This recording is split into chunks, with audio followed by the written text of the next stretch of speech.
বলতে পারি জোর গলাতে এই হিন্দুস্তানের মাঠে এই যে বিপ্লবীদের রক্ত দিয়ে ধুয়ে হলো খাঁটি।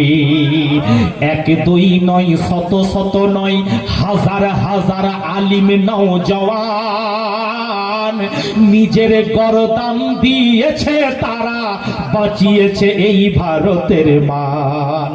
হাই লেখক কেমনে ভুলে গেলে এদের অবদান।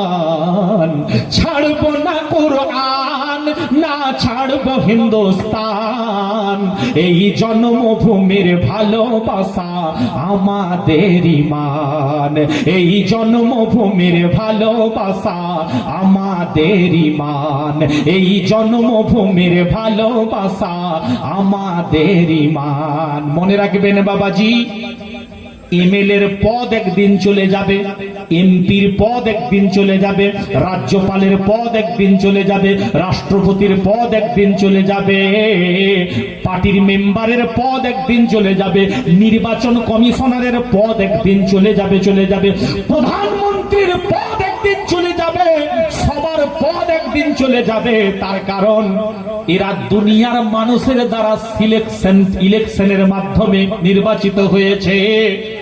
কিন্তু হিন্দালওয়ালি হুজুর আতায়ে রাসূল গরিবে নামাজের মতো মহামানব যারা, তারা নবী মুস্তাফার মাধ্যমে সিলেকশন হয়েছে। হাজার হাজার বছর চলে যাওয়ার পরেও আমার খাজা গরিবে নামাজের পদ কিন্তু বহাল থাকবে, গৌসে আজমের সম্মান বহাল থাকবে, হযরতে আবু বকরের সম্মান বহাল থাকবে, হযরতে উমরের সম্মান বহাল থাকবে, সাহাবী রাসূলদের সম্মান বহাল থাকবে, আমার নবী মুস্তাফার নবুয়তের সম্মান বহাল থাকবে।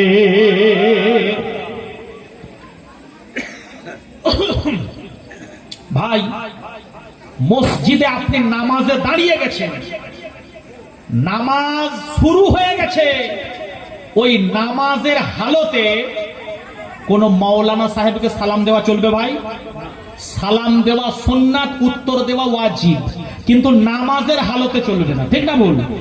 নামাজ চলতে চলতে মসজিদের ইমামকে সালাম দেওয়া যাবে না, নামাজ চলতে চলতে মুসল্লিকে সালাম দেওয়া যাবে না, নামাজ চলতে চলতে ডান দিক বাম দিক সামনের পিছনের কোন মুসল্লিকে সালাম দেওয়া চলবে না, চলবে না, চলবে না। আরে নামাজ চলতে চলতে হাজী সাহেবকে সালাম দেওয়া যাবে না।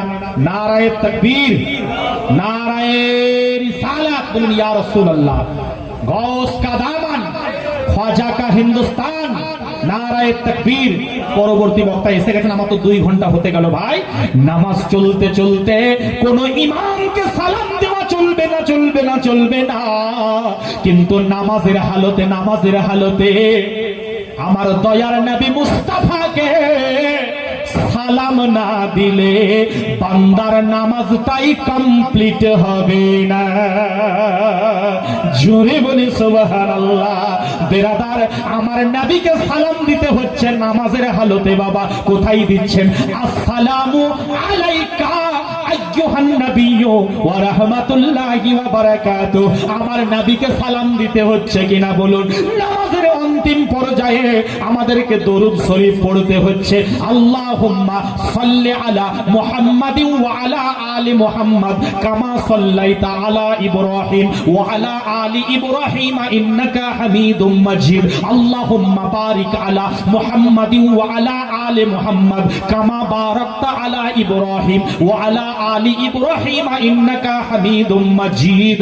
বাবাজি, এই নামাজের মধ্যে যে দরুদ শরীফ পড়া হয় বাবা, এই দরুদ শরীফের মধ্যে আমার নবীকে ইয়াদ করা হয়, নবীর বংশধরকে ইয়াদ করা হয়।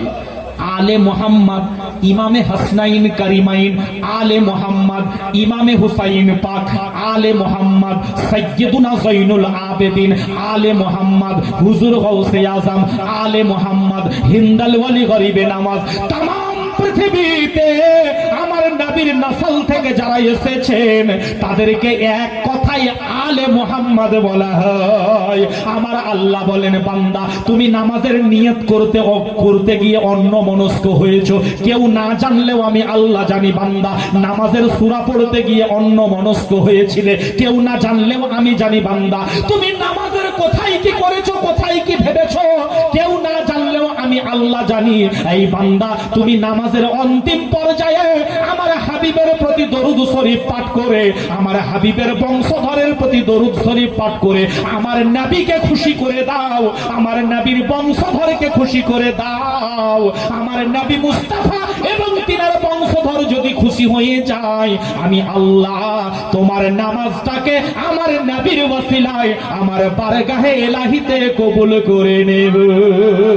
জোরে বলে সুবহানাল্লাহ। বাবাজি ভাইরা আমার, আমরা ফজরের নামাজ পড়তে গিয়ে পড়ি ইহদিনাস সিরাতাল মুস্তাকিম, আল্লাহ আমাকে সোজা পথে চালান। জোহরে পড়লাম ইহদিনাস সিরাতাল মুস্তাকিম, আসর মাগরিব এশাতে পড়লাম ইহদিনাস সিরাতাল মুস্তাকিম, আল্লাহ আমাকে সোজা রাস্তায় চালান, সোজা রাস্তায় চালান। তো সোজা রাস্তায় চালান আল্লাহকে এতবার বললাম, সোজা রাস্তায় চলবো কবে? কি ভাই, সোজা রাস্তায় চালান, সোজা রাস্তায় চালান, সোজা রাস্তায় চালান, তো সোজা রাস্তায় চলবো কবে? আমার আল্লাহ বলেন, বান্দা তুমি কি সোজা রাস্তাটা বুঝতে পারছো না নাকি বলো? আরে সোজা রাস্তায় যদি চলো, হযরতে আবু বকর সিদ্দিককে দেখো, উনার পথটা হলো সোজা রাস্তা। হযরতে উমারের পথটা হলো সোজা রাস্তা। হযরতে উসমানে গনির পথটা হলো সোজা রাস্তা। মাওলা আলীর পথটা হলো সোজা রাস্তা। ইমামে হাসান ও হুসেনের পথটা হলো সোজা রাস্তা। গৌস ও খাজা রাজার পথটা হলো সোজা রাস্তা। আমার আল্লাহ বলেন, আমার সালেহীন বান্দা আউলিয়া বান্দাদের রাস্তাটাই হলো সোজা রাস্তা। ভাই বক্তা এসে গেছেন, মানে আমাকে সমাপ্ত করতে হবে। মাত্র 1-2 মিনিটের মধ্যে আমি জাস্ট ঝলক